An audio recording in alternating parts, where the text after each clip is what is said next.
This scenario is Invasion from the 2019 Steamroller packet. This scenario does have the Killbox Artifice in effect, and consists of 2 circular zones which can be controlled for 1 CP by warrior units, warcasters, and warlocks, 2 rectangular zones which can be controlled for 1 CP by warjacks, warbeasts, battle engines, and warcasters and warlocks, and 1 objective which can be destroyed or removed from play for 1 CP. Victory conditions consist of having 5 more control points than your opponent, or caster assassination. Hey everybody, Tony here. So today I'm going to be playing Locke in Convergence. Really excited about this army here because it's actually been a long time since I've played Convergence. Probably about 8 months, and it's actually the first time I'm actually going to be playing Locke in a Convergence army. So I am really looking forward to doing that. I think the list that I have is a really solid list. Kind of what I have is I have Prime Axioms. Prime Axiom's going to be dropping out servitors. I have my inverters that are really there to make sure that stuff gets knocked down. Corollary obviously is there to make sure that I can get extra focus thrown around. I've got my ADOs there so I can go arc some cells if I need to, mainly jackhammer. Bombshell will be there in a tight situation if I absolutely need to, but I'm not looking to do that often. But overall, really excited to play this list on the table, especially with me getting first turn. It'll help me kind of throw stuff out there as quick as possible. Hello, this is Ironlich W, and this week I brought Mortenebra. I like this caster a lot, and I think it's pretty funny to use Mortenebra against Convergence. I have Deathjack, a couple Seethers, some Lightjacks, and I'm using the new Black Industries list, so I have some Brute Thralls just to throw in some range protection for my Jacks. One thing that I'm thinking as I set up my models is kind of what I want to do, because that's generally good to do some kind of planning. However, I know I want to get Deathjack in there, and since there's a lot of terrain, I'll be able to use it to my advantage to stop my opponent from dragging. So once I figure out where my opponent puts his Colossal, I put Deathjack to where I can advance him and not get shot at and drug across the board. Alright, so turn 1. So kind of today, kind of what I'm looking at doing is I got to get Axiom out there. I got to start dropping stuff. So first I'm going to activate the Corollary because he's really close to Locke. He's going to get that focus. He's going to go transfer it out. And then Corollary tramples forward 8 inches, and he's going to drop a servitor. So the reason why I didn't give him just any of the additional stuff, I didn't run him forward. I thought about putting redline on him and running him forward that first turn, but I wanted to get a servitor out there. Could be a good idea, could be not. And so that could hurt me in the long run, but I kind of just wanted to get that servitor out there so I could make sure I had a reflex servitor potentially get up there and go and blow stuff up. Everything else is going to be running forward, so I can just go pass focus all around. Locke activates. She's going to cast Sentry on the Assimilator. She's going to cast Redline on Prime Axiom. She's going to put up her other ability where she can just put up all of her focus. That's really the big thing, is that she's going to be completely capped out on focus for this turn because she wants to make sure she gets all of her spells up. Got to get all that stuff forward because I want to, over the next couple turns, I'm going to be using her focus to either keep her alive or potentially casting jackhammers. Other than that, everything else is kind of just running in this turn. Not too much different than your normal first turn for a Converged or really any army.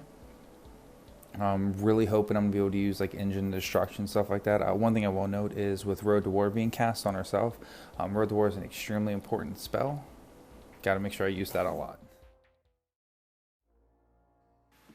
Alright, so for turn 1, my opponent's pretty much advancing how I thought he would be. And first things first, make sure I get Mortenebra in a good spot. Throw up Spectral Steel and Deathjack, give him that ability to get through rough terrain. And then I try and take advantage of that linear obstacle in the middle. I figure if I get a couple of my lights there, my opponent's going to have tough time dragging my heavies around the light jacks. One thing I'm really thinking about is how I go for assassination, because the way the lists are set up, we have 2 circular zones. I have 1 unit, my opponent has 1 unit, so it's pretty much obvious from the get-go that there's not going to be a whole lot of effort for scenario, which may not be the most intelligent thing on my behalf, but I'm here to have fun, even if it's at my own expense. So as I'm moving up my army, just trying to figure out what to do next. I will admit it's been a few months since I played a game. I had to take a brief break, but by playing Mortenebra, I also have a lot of repetition, so I'm hoping that will help save me, and I can do some of my turns based off muscle memory. So I go ahead and throw out the Mechanithrall unit. And I'm really liking the fact that the Brew Thrall's here, because I feel like if I can keep them centrally located, that will give my army some drag protection from that Prime Axiom. So, I'm starting to see that this board is going to cause a couple of issues. Right now, I'm looking to see if I can hit him with my Sentry attack from the Assimilator. The issue with it is that those forests right there are it's really hurting. This is a very range-heavy list. To try to get rid of a lot of stuff in the beginning. And what I mean by range heavy, I mean, it's, the Assimilator go and wipe out units, which should have happened, and also the Prime Axiom is really there to shoot stuff with his ancillary spikes, drag stuff in, and also just try to kill things at range. So kind of looking right now is I'm looking at my Attunement Servitor. I want to try to bring my Attunement Servitor up, try to hit some of this stuff with a flare, because I want to try to kill a couple things. Right now I want to make sure that model only has 1 inch reach. It doesn't have any type of it doesn't have any type of counter charge or anything like that, so pretty close. But it does, and what I'm trying to do is just try to hit that, because if I can start getting rid of those groups of models, it'll kind of help me out. But unfortunately, it AoEs all the way over there. It doesn't get anyone, so it's not enough really to kind of do anything. So kind of right now, I'm trying to think of what I want to do. During this time, what I do want to say is that Road to War is extremely, extremely, extremely valuable, right? So I really should be looking at killing things and proxying it.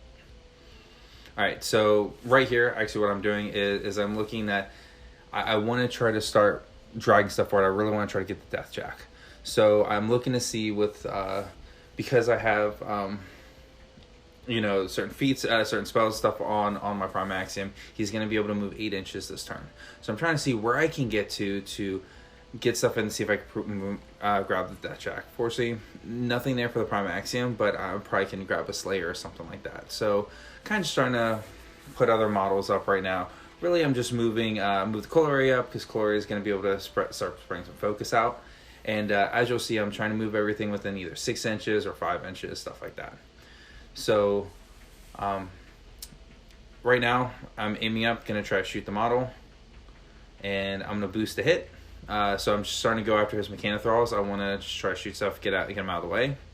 And as I'm boosting, obviously it's within 6 inches, so I get the induction focus, which is always very nice. One thing I did mess up on is, so it's top of turn 2. Corollary starts with 2 focus whenever he's within, well, he had the 1 focus from last turn because it came back to him. Beginning of this turn, he's activated, he was within 2 inches of Locke, 3 inches of Locke, so he got another focus. But I didn't get a 3rd focus out there, which is disappointing on my part. I really should have done better with that.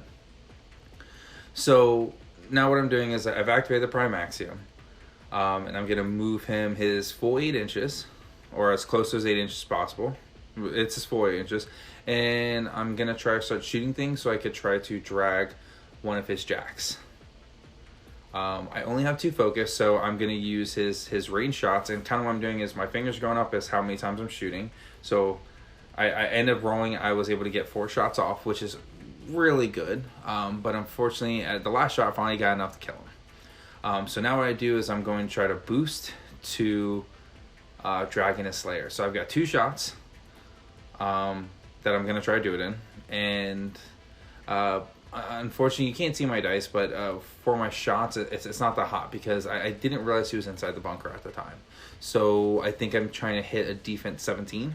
So I need an 11 to... it's 16 or 17, one of those two. So I need like an 11 to hit him.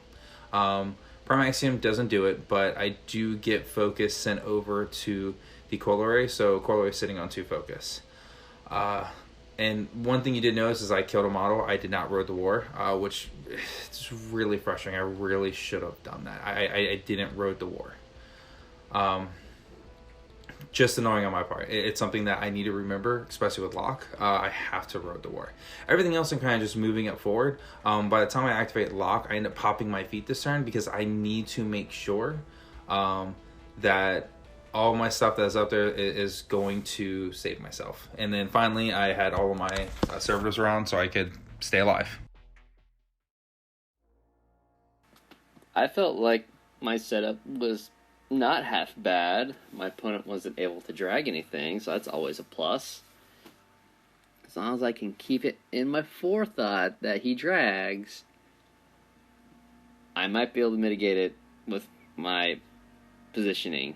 And it's not uncommon for me to think of something and then immediately forget it. So, with that in mind, I see a good assassination potential on Locke. So I'm going to go ahead and set up my turn.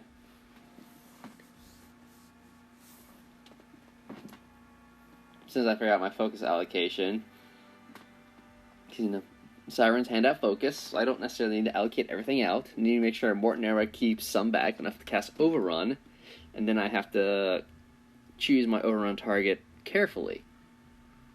Because one mistake that I don't want to do as a Mortenebra player is kill my potential Overrun target. So once I figure out where all the final focus allocations go, and my target that I'm going to use to trigger Overrun, my first thought is that one little servitor that's kind of sitting in front of his army. It's the easiest target, low defense, low armor, should work pretty well. So I know my opponent got rid of Spectral Steel with his feet, and that's one thing that I dislike is before we started the game, I didn't really read Locke's feat too closely, so I missed the part where it lasts forever and a day. 3 turns, and that's BS, but my personal thought. Anyhow, because I took the objective that hands out Pathfinder, that mitigates the fact that my opponent got rid of Spectral Steel from Deathjack, so that's focus that I don't have to burn once again. So first thing is first is going to measure out, I know where I want Deathjack to go, now I just need to make sure that I kill any potential models that will interfere with him getting the point, or location 2. And also not spin focus, because I don't want to hand out too many of those Catalyst tokens to my opponent. I figure the first 3 are going to go on Locke, and then the next 3 are going to go on the Prime Axiom, and then the rest doesn't matter to me. So I'm really, even though I'm like, yeah, watch it, you're going to have a million tokens, because I don't care, I'm going to spend all my focus, I don't do that at all. In fact, I just killed the ball that's planted on it. Overrun Deathjack. I'm like, I got this. I got the setup I want. I pop my feet. Roll up in there. I'm going to say hi. And then I'm going to go get some nachos.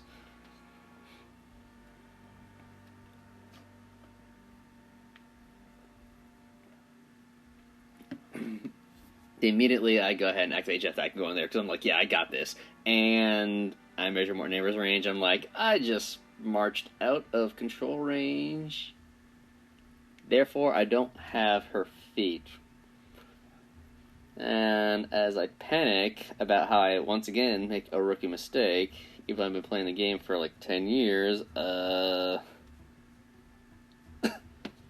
you know what? Too late now. Gotta go for it. No takebacks.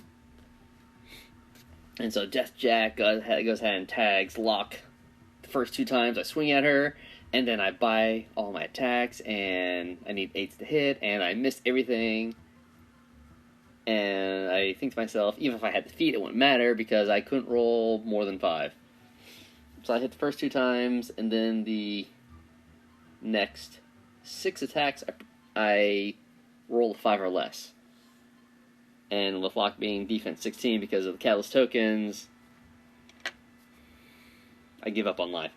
I suppose it probably would have been a little more intelligent if I had just started going after the Corollary, which was in range of Deathjack, instead of trying to waste everything on Locke. Something better could have happened. And then I spend the remaining activations I have just trying to tie up my opponent's army. All the machine wraiths, they go in, they make attacks, because I want my opponent to waste attacks getting rid of the machine wraiths at this point, and not just walking through them. And then all the sirens, they hand out shadow binding on jacks to make my opponent waste focus in order to shake it off.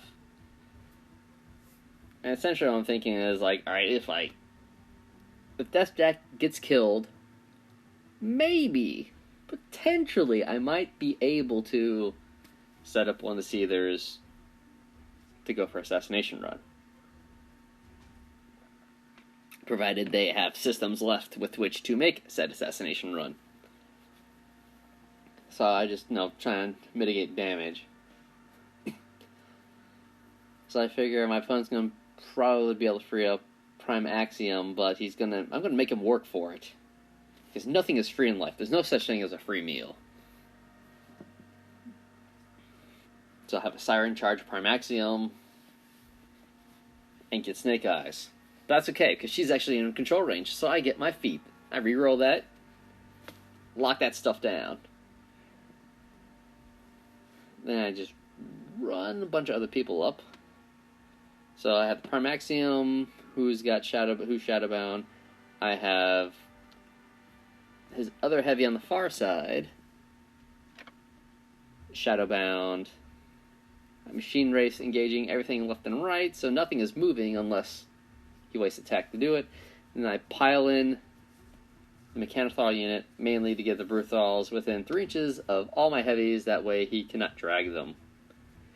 And then I try and move up the Stalkers for assassination run on the next turn.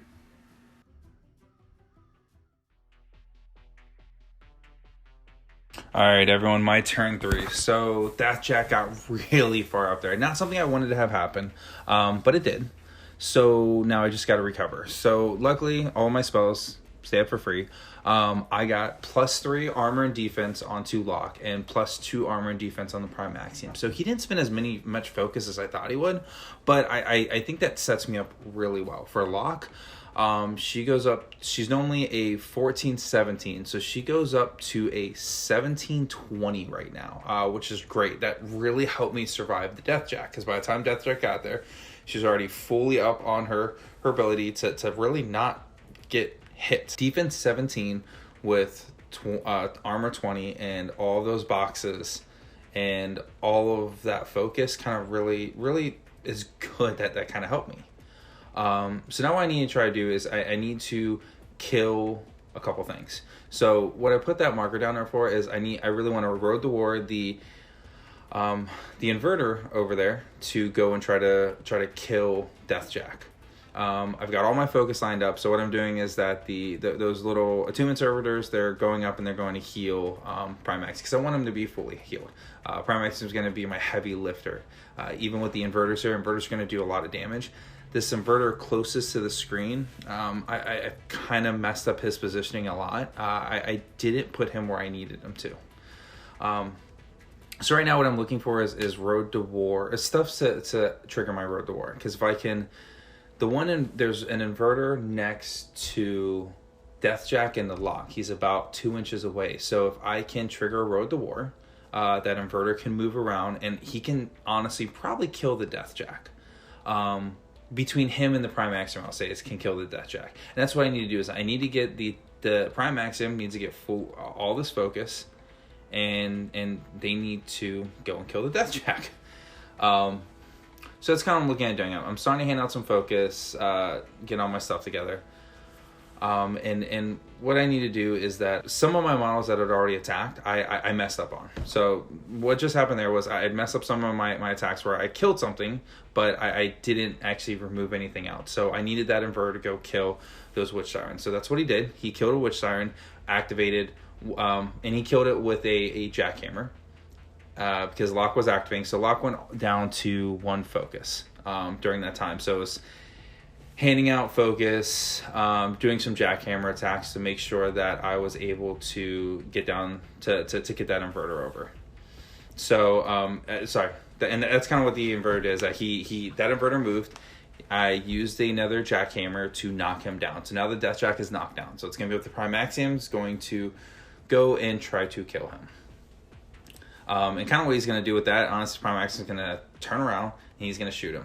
He's going to shoot him he's going to shoot him with a drag, and he's going to try to bring him close enough where he'll be within 2 inches and really start killing stuff. And that's kind of what my game plan is going to be. Now, in order to do this, what we're doing right now is I'm trying to see what the distance is. There is a diffuser right in the center there where I am pointing at, to where I cannot drag him close enough. So what I said was, if I move the diffuser out of the way, get a free strike, will that be close enough to me to be able to drag him within 2 inches? Iron Lich W agreed, so that's what I did. I moved the diffuser out of the way. He took some damage, and now this is what I'm doing next. Is I'm going to stand still.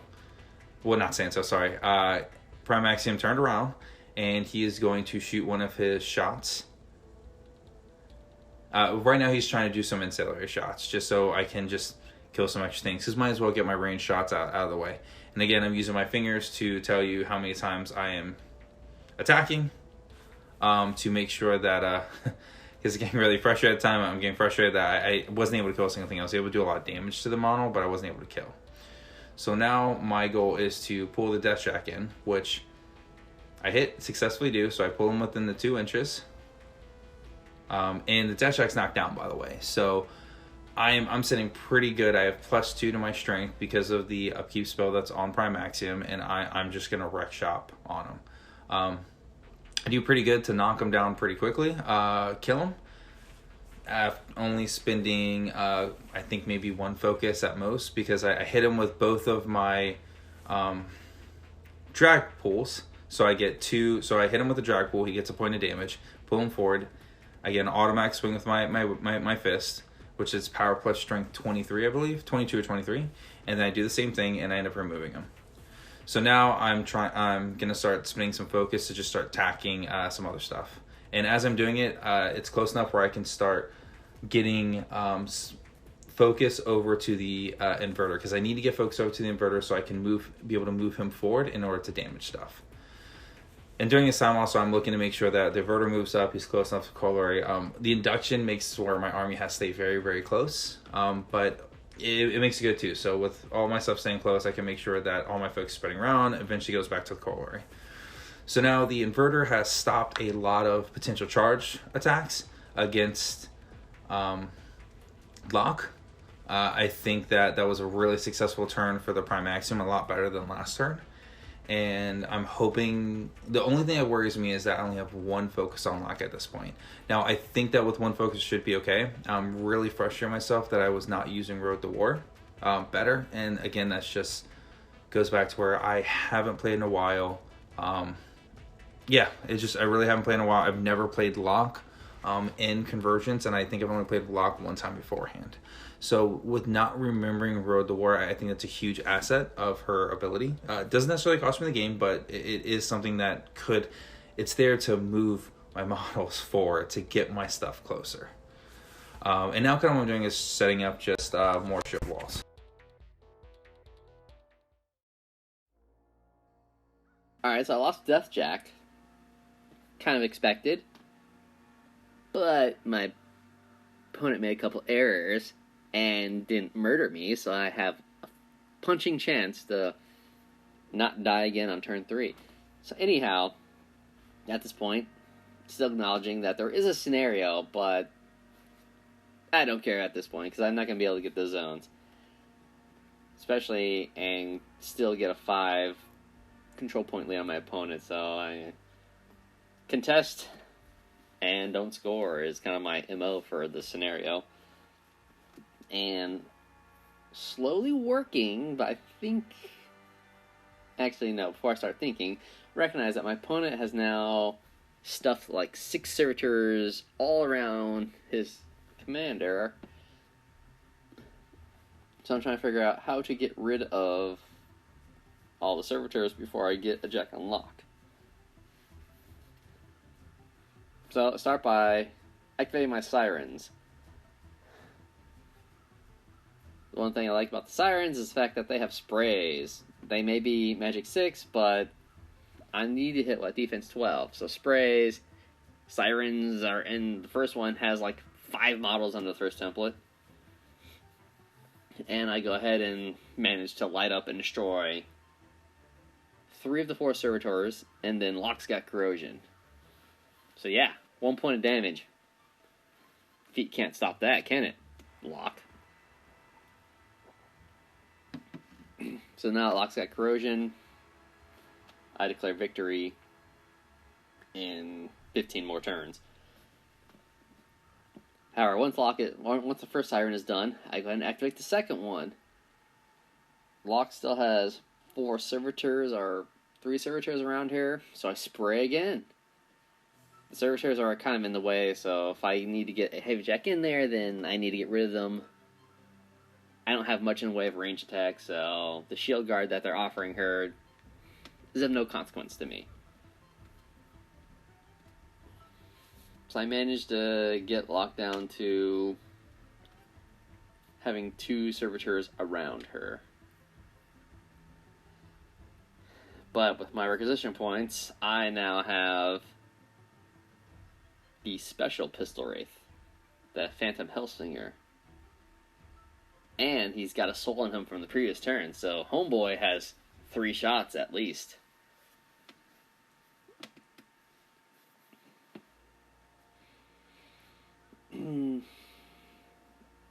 So when I realized that he's got to go next, I got to roll him up into the forest and start shooting things. As much as I'd like to shoot Locke, he's first got to get rid of the servitors. He's got to make space for a Seether. So he ends up killing 3 remaining servitors. I would really like to get that last shot on Locke just to get damage in there, but I couldn't pull it off. I couldn't make it happen. My opponent shield guarded. He knew which servitors I had to get rid of, so he ended up shield guarding to save 1 and used up all the shots on servitors.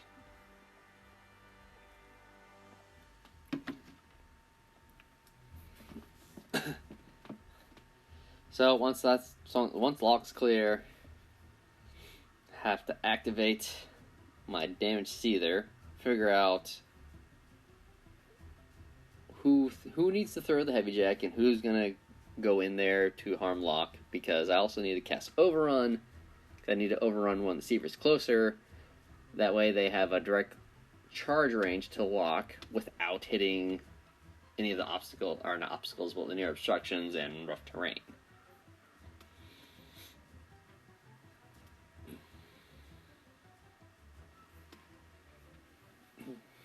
So as I'm checking rules to make sure I don't trip myself up with rules I should know, activate Mortenebra, move her up. She casts Overrun on Deryliss of all people. Yeah, I'm reaching the bottom of the barrel here. Move the damaged Seether up. He's still got Cortex, he's still got arms, so he's gonna throw that Inverter. And he's going to throw him at a servitor that's just out of range. So hit the servitor. I beat him on the strength check, which is lucky because I didn't realize the servitor was stronger than I was. And we had to check to make sure that he wasn't even stronger than I thought. So I throw him out of range. I clear up the way. So that second Seether, if Overrun goes off, he can roll up, and then I get my Nightwretch out of the way. since the Inverter isn't knocked down, I want to make sure I stay out of his 2-inch melee range. And then he goes ahead and takes a cheap shot. I mean, shoots, righteously, Locke. Doesn't hit her because he's ridiculously low, but he sends the message quite clearly.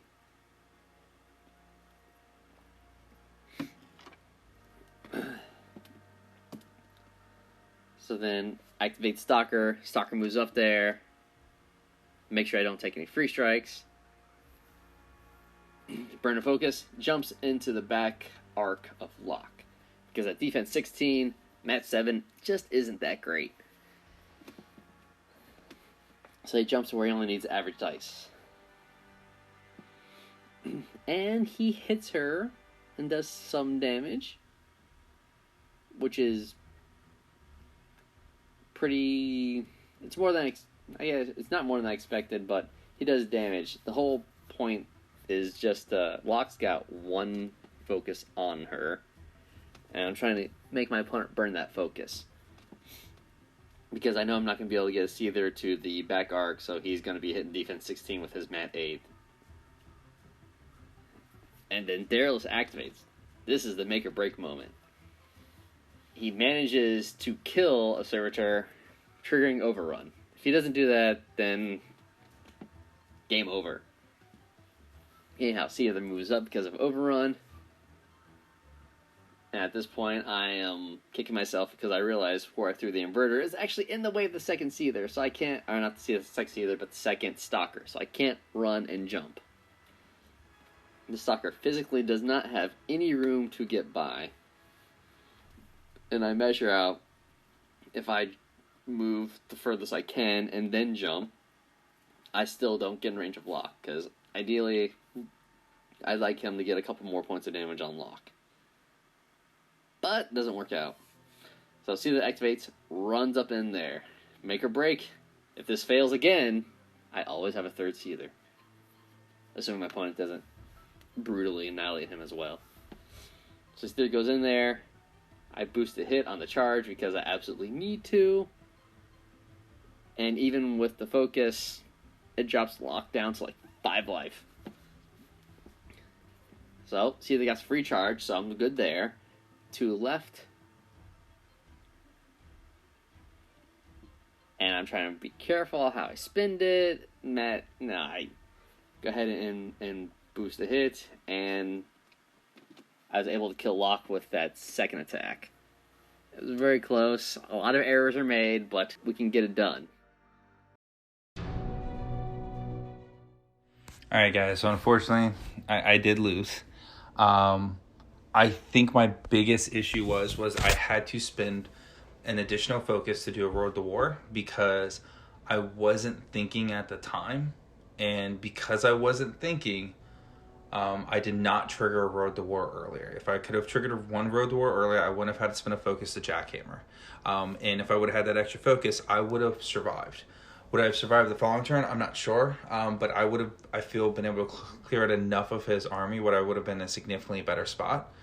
But yeah, that was just, again, I got to get more reps in. Overall, I thought it was a great game. I had a lot of fun getting back on the channel and starting to play Convergence again. So thank you guys very much for watching. Stay tuned to see more from us.